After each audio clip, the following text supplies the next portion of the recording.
ಅದೇ ಸಮಯಕ್ಕೆ ಕಿಚನ್ನಿಗೆ ಅಮೋಘ ಬರ್ತಾನೆ. ಅವನಿಗೆ ಅವಳ ಜೊತೆ ಹೆಂಗೆ ಮಾತಾಡಬೇಕು ಅಂತ ಗೊತ್ತಾಗಲ್ಲ.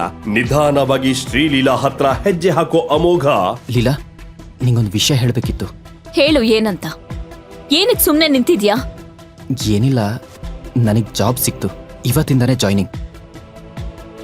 ವಾವ್, ಕೊನೆಗೂ ಒಳ್ಳೆ ನ್ಯೂಸ್ ಕೊಟ್ಟಿಯಲ್ಲ.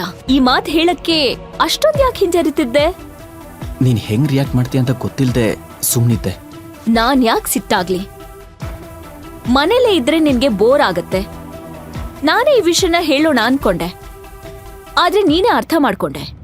ಏನ್ ಕೆಲ್ಸ ಅಂತ ಶ್ರೀಲೀಲಾ ಕೇಳ್ದಾಗ ಅಮೋಘ ಏನೋ ಹೇಳೋದಕ್ಕೆ ಹೊಟ್ರೆ ಸರೋಜಾ ಮಧ್ಯ ಬಾಯಿ ಹಾಕಿ, ಹಾ, ಇವನಿಗೇನ್ ಕಮಿಷನರ್ ಕೆಲ್ಸ ಸಿಗತ್ತೇನು?